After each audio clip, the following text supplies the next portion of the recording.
علی بن ابی طالب کو دیا، اوس کا پرچم اسید بن حزیر رضی اللہ عنہ کو، اور خزرج کا پرچم حباب بن منذر کو، اور کچھ دوسرے پرچم دوسرے قبائل کو دیے۔ 2 زرہیں پہنی، سر اور چہرے پر خود رکھا۔ اس کے بعد ہراول دستے نے وادی میں اترنا شروع کیا۔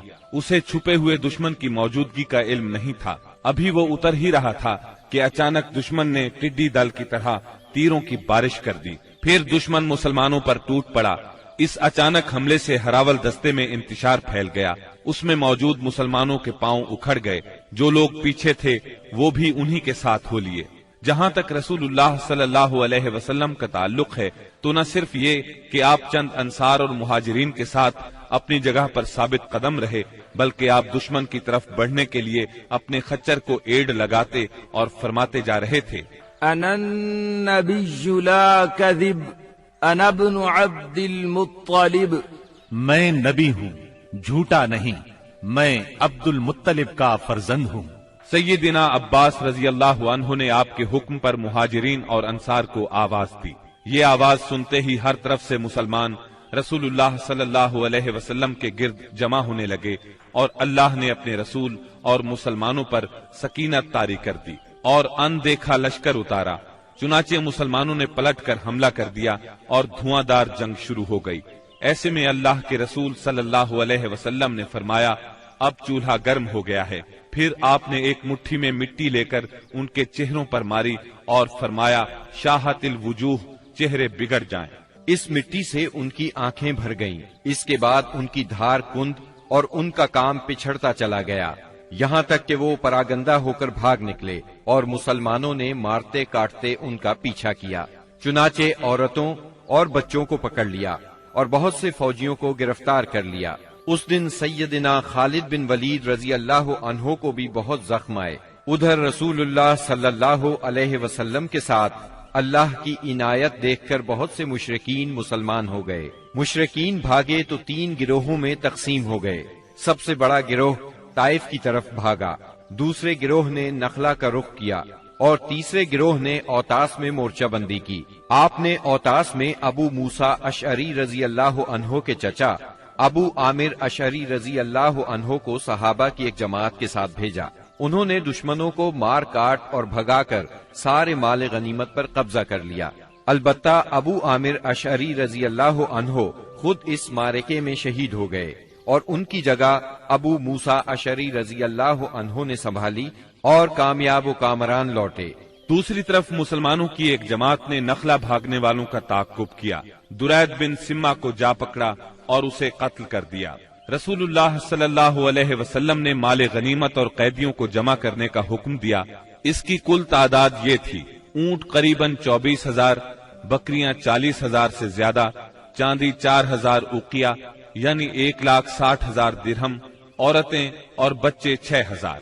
ان سب کو جعرانہ میں جمع کر کے سیدنا مسعود بن عمرو غفاری رضی اللہ عنہ کو ان کا نگران مقرر فرمایا۔ اس کے بعد آپ نے طائف کی طرف توجہ فرمائی۔ آپ خود اس سمت میں بڑھے۔ طائف مکہ سے 60 میل کے فاصلے پر ایک سرسبز پہاڑ کے دامن میں واقع ہے۔ آپ نے طائف کا محاصرہ کر لیا۔ یہ محاصرہ 20 دن تک جاری رہا، لیکن شہر فتح نہ ہو سکا۔ محاصرہ چھوڑ کر آپ جعرانہ کے مقام پر تشریف لائے۔ یہاں مال غنیمت ذخیرہ کیا گیا تھا۔ رسول اللہ صلی اللہ علیہ وسلم طائف سے جعرانہ واپس آ کر 10 دن سے زیادہ ٹھہرے رہے۔ مال غنیمت تقسیم نہ فرمایا۔ آپ کو انتظار تھا کہ حوازن توبہ کر کے آ جائیں اور اپنے مال اور قیدی واپس لے جائیں، لیکن جب وہ نہ آئے تو آپ نے مال غنیمت میں سے خمس یعنی 5واں حصہ نکالا اور تالیف قلب کے لیے کمزور اسلام والوں کو عطا فرمایا۔ کچھ ایسے لوگوں کو بھی دیا جو ابھی تک مسلمان نہیں ہوئے تھے، تاکہ ان کی نظروں میں اسلام محبوب ہو جائے۔ انصار کو رسول اللہ صلی اللہ علیہ وسلم کے اس فعل پر حیرت ہوئی کہ آپ نے تالیف قلوب کی خاطر اندازے سے بڑھ کر عطیے دیے اور انصار کو کچھ نہ دیا۔ چنانچہ بعض انصار نے کہا، یہ کیسی تعجب کی بات ہے کہ آپ قریش کو دے رہے ہیں اور ہمیں چھوڑ رہے ہیں، حالانکہ ہماری تلواروں سے ان کا خون ٹپک رہا ہے۔ یہ بات انصار کے رئیس سیدنا سعد بن عبادہ رضی اللہ عنہ نے آپ تک پہنچائی۔ آپ نے صرف انصار کو جمع فرمایا۔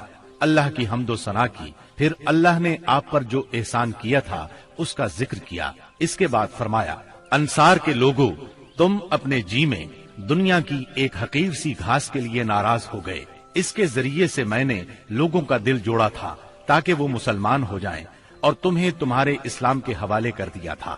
اے انصار، کیا تم اس سے راضی نہیں کہ لوگ اونٹ بکریاں لے جائیں اور تم رسول اللہ صلی اللہ علیہ وسلم کو لے کر اپنے ڈیروں پر جاؤ؟ اس ذات کی قسم جس کے ہاتھ میں محمد کی جان ہے، اگر ہجرت نہ ہوتی تو میں بھی انصار کا ایک فرد ہوتا، اور اگر سارے لوگ ایک راہ چلیں اور انصار دوسری راہ تو میں بھی انصار ہی کی راہ چلوں گا۔ اے اللہ، انصار پر رحم فرما، انصار کے بیٹوں پر رحم فرما اور انصار کے پوتوں پر رحم فرما۔ اس پر لوگ اس قدر روئے کہ داڑھیاں تر ہو گئیں اور کہنے لگے، ہم راضی ہیں کہ ہمارے حصے اور نصیب میں رسول اللہ صلی اللہ علیہ وسلم ہوں۔ اس کے بعد رسول اللہ صلی اللہ علیہ وسلم واپس آ گئے اور انصار بھی واپس ہو گئے۔ بنی سعد کے ایک سردار زہیر نے آگے بڑھ کر عرض کیا، بنی سعد سے آپ کا رضاعت یعنی دودھ کا رشتہ ہے اور وہ آپ سے مہربانی کی امید رکھتے ہیں۔ اس پر آپ نے عبد المطلب کی اولاد کے حصے کے غلام اور باندیاں آزاد کر دی۔ جب مسلمانوں کو اس کا علم ہوا تو انہوں نے بھی ایسا ہی کیا۔ اس طرح 6000 قیدیوں کو رہائی مل گئی۔ مال غنیمت کی تقسیم سے فارغ ہو کر رسول اللہ صلی اللہ علیہ وسلم نے عمرے کا احرام باندھا۔ یہی عمرہ جعرانہ ہے۔ عمرے سے فارغ ہو کر مدینہ واپسی کی راہ لی اور ذیقعد میں 6 دن یا 3 دن باقی تھے جب آپ مدینہ منورہ پہنچے۔ محرم 9 ہجری میں مدینہ منورہ خبر پہنچی کہ بنو تمیم قبائل کو جزیہ نہ دینے پر اکسا رہے ہیں۔ رسول اللہ صلی اللہ علیہ وسلم نے عیینہ بن حصن فزاری کی قیادت میں 50 سواروں کا ایک دستہ بھیجا۔ انہوں نے صحرا میں حملہ کر کے ان کے 11 آدمی، 21 عورتیں اور بچے گرفتار کر لیے اور انہیں مدینہ لے آئے۔ اس کے بعد بنو تمیم کے 10 سردار آئے اور شاعری اور خطابت کے مقابلے کی خواہش ظاہر کی۔ چنانچہ ان کے خطیب اتارد بن حاجب نے خطبہ دیا۔ اس کا جواب سیدنا ثابت بن قیس رضی اللہ عنہ نے دیا۔ پھر ان کے شاعر زبرقان بن بدر نے اشعار کہے۔ جواب میں سیدنا حسان بن ثابت رضی اللہ عنہ نے اپنے اشعار پیش کیے۔ انہوں نے اسلام کے خطیب اور شاعر کی فضیلت کا اعتراف کیا اور مسلمان ہو گئے۔ رسول اللہ صلی اللہ علیہ وسلم نے ان کے قیدی واپس کر دیے اور انہیں بہترین تحائف سے نوازا۔ رجب 9 ہجری میں نبی کریم صلی اللہ علیہ وسلم کو اطلاع ملی کہ ہرقل قیصر روم مسلمانوں کے خلاف جنگ کرنے کے لیے زبردست تیاریاں کر رہا ہے۔ آپ نے مناسب خیال کیا کہ آگے بڑھ کر دشمن کا راستہ روک لیا جائے۔ چنانچہ آپ نے مجاہدین کو تیاری کا حکم دیا اور اپنے حلیف قبائل سے مدد بھی طلب فرمائی۔ منافقوں نے مسلمانوں کو یہ کہہ کر بہکانا شروع کیا کہ اس جنگ میں جانا موت کو دعوت دینا ہے، کیونکہ یہ اعراب کی جنگ نہیں بلکہ قیصر روم کی فوج کا مقابلہ ہے۔ رسول اللہ صلی اللہ علیہ وسلم نے مالداروں کو غریب لوگوں کی تیاری میں مدد دینے کی ترغیب دی۔ مالدار حضرات سے جو کچھ ہو سکا لے آئے۔